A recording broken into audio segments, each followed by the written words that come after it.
हित में कहीं है ही नहीं। और दूसरी बात यह है कि ब्रजेश थप्पड़ मारने से पहले उन्होंने यही कहा था कि इनके अंदर जिन घुस गया है, जितने भी विरोधी हैं उनके अंदर जिन घुस गया है। तो भाई जब जिन घुसता है तो उसका उजैती सुखैती होती है, तो शायद उसी का कुछ पार्ट रहा वो।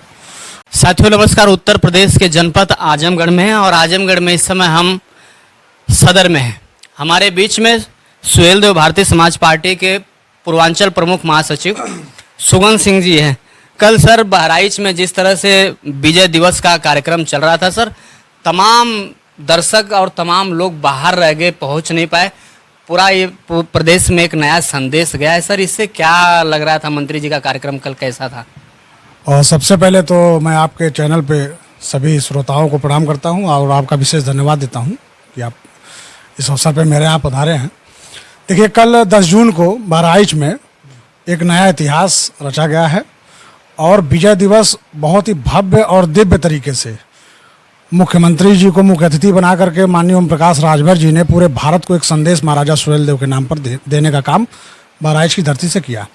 और सुहेल देव भारतीय समाज पार्टी के सभी कार्यकर्ताओं का विशेष धन्यवाद है, जिन्होंने पूरी ऊर्जा से लाखों की संख्या में वहाँ पहुँच करके और विजय दिवस मनाने का काम किया। कल माननीय मुख्यमंत्री जी ने 1243 करोड़ रुपए की सौगात, जिसमें 384 परियोजनाएं भी शामिल हैं, वहाँ उन्होंने उसका शिलान्यास भी किया। और 5 बच्चों का जो उन्होंने महाराजा सुहेल देव जी के नाम पर नामकरण करके उनको जो है एक ऐतिहासिक कार्यक्रम माननीय प्रकाश राजभर जी के नेतृत्व में होने का काम किया गया।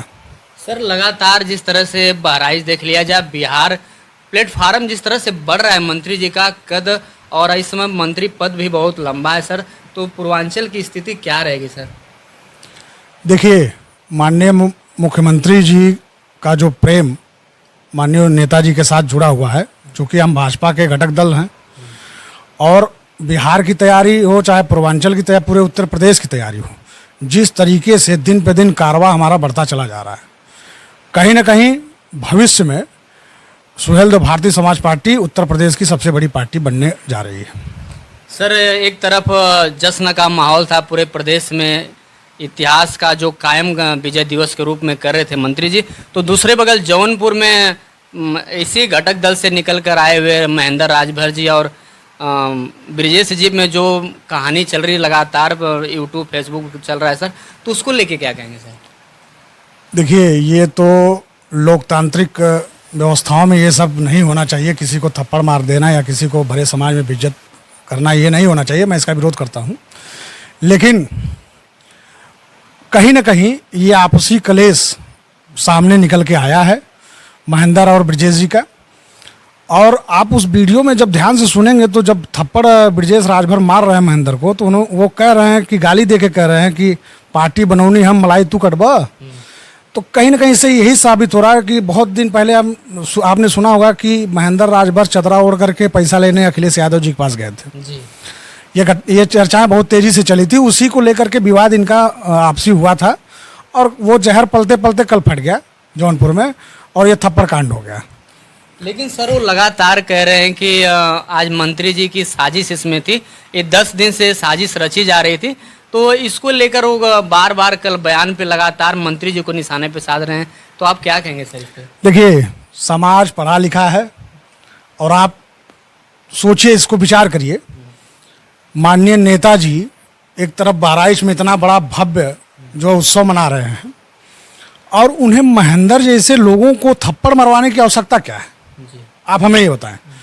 जो व्यक्ति बिहार, राजस्थान, महाराष्ट्र, उत्तर प्रदेश भारत में ही नहीं पूरे विश्व में एक अहम राज्य है, सबसे बड़ा राज्य है, वहाँ के सबसे बड़े विभाग का मालिक हो, वो महेंद्र राजभर जी जैसे लोगों को थप्पड़ मरवाएगा? आपको लग रहा है? ये केवल महेंद्र राजभर जी जो बोए हैं वो काट रहे हैं। वो ब्रजेश को साथ लेकर चले थे और वो टकराव हुआ और थप्पड़ कांड हुआ। अब वो भाई कहीं ना कहीं उनको जाके रोना है। अब इस थप्पड़ को भी वो राजनीति में जोड़कर अपने आप को बड़ा नेता बनाने की कोशिश कर रहे हैं। तो हमें नहीं लगता कि ये सब उनके उलझुल बयान जो आ रहे हैं वो बंद कर दें अपना और थप्पड़ ऊपर खाएं, जाके मलहम करावें और क्या। कल थाने में तहरीर देने के बाद उन्होंने प्रेस कॉन्फ्रेंस में यही कहा सर कि ब्रिजेश जी को ये साजिश रची गई। दूसरी चीज़ रह गई कि मैं अखिलेश जी के यहाँ कभी जाता नहीं हूँ। तमाम टिप्पणियाँ अखिलेश जी को छुपाते हुए उन्होंने कहा कि मैं प्रदेश में अपने जो संगठन है उसको मजबूती करने के लिए चलता हूँ। तो ये तमाम बयान में उनका निशाना सीधा मंत्री जी की तरफ था, आपने उसको सीधा फ्रेश कर दिया सर। लेकिन क्या लगता है कि दोनों टीम फिर बराबर रहेगी कि उसमें भागेगी? देखिए, महेंद्र जी राजनीति में कहीं है ही नहीं। और दूसरी बात यह है कि ब्रजेश थप्पड़ मारने से पहले उन्होंने यही कहा था कि इनके अंदर जिन घुस गया है, जितने भी विरोधी हैं उनके अंदर जिन घुस गया है। तो भाई जब जिन घुसता है तो उसका उजैती सुखैती होती है, तो शायद उसी का कुछ पार्ट रहा वो। और जहाँ तक नेताजी की बात है, मैं तो देखिए बहुत स्पष्ट आपसे कह रहा हूँ कि जो व्यक्ति इतने बड़े लेवल की पार्टी चला रहा है, उसे महेंद्र जैसे छोटे लोगों के ऊपर हाथ उठवाने की आवश्यकता क्या है? आप इसमें थोड़ा विचार करिए। क्या नेताजी महेंद्र को पिटवा करके क्या साबित करेंगे? जहाँ एक तरफ वो माननीय मुख्यमंत्री जी के साथ इतना बड़ा विजय उत्सव मना रहे हैं, तो महेंद्र जी से मैं यही कहूँगा कि भैया आप अपनी पार्टी चला रहे हो, चलाओ, लेकिन जी ये जो नेताजी पे उल जुलूल आप बातें कह रहे हो कि हमें मरवा रहे हैं, पिटवा रहे हैं, ये बंद कर दो। अन्यथा ये हो सकता है आपकी बोहनी हो, हर चट्टी चौराहे पे ऐसा स्वागत ना होने लगे आपका।